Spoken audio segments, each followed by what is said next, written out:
नई दिल्ली में मुख्यमंत्री रेखा गुप्ता, मंत्री कपिल मिश्रा ने शुक्रवार को भारत अभ्युदय के उपलक्ष्य में आयोजित 3 दिवसीय सांस्कृतिक और साहित्यिक उत्सव शब्दोत्सव 2026 का उद्घाटन किया। कार्यक्रम का शुभारंभ वंदे मातरम के गायन से हुआ। इस दौरान केंद्रीय राज्य मंत्री हर्ष मल्होत्रा उपस्थित रहे।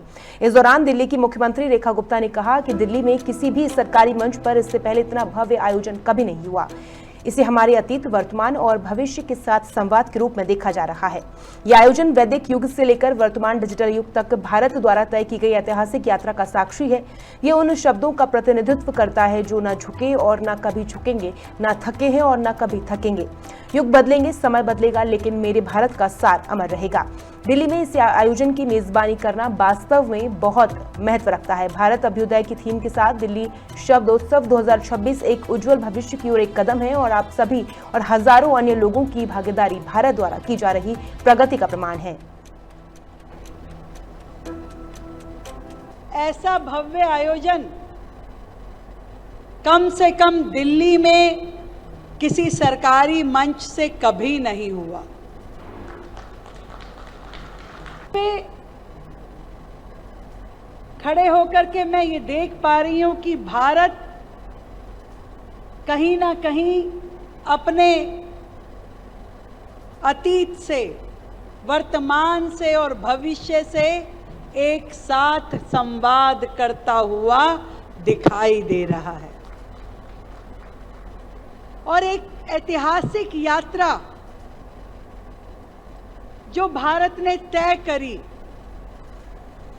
वैदिक काल से लेकर के आज के डिजिटल युग तक पहुंचने की, उसका साक्षी आज का ये शब्दोत्सव बनने वाला है।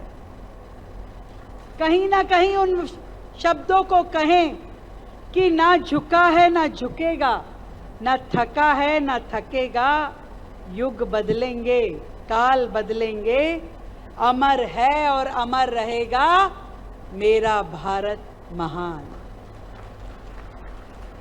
दिल्ली में ये कार्यक्रम होना सच में अपने आप में बहुत मायने रखता है।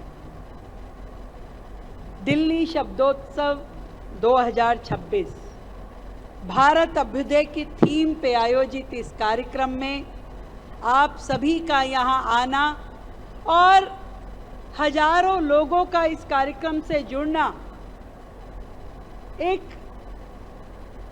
भविष्य की और बढ़ते भारत के कदम दिखाता है। अभ्युदय यानी अपनी जड़ों को मजबूती से थामे हुए सुनहरी भविष्य की ओर बढ़ना। और यही कारण है कि अनेकों बार भारत पे हमले हुए, भारत पे प्रहार हुए, पर भारत फिर से खड़ा हो पाया।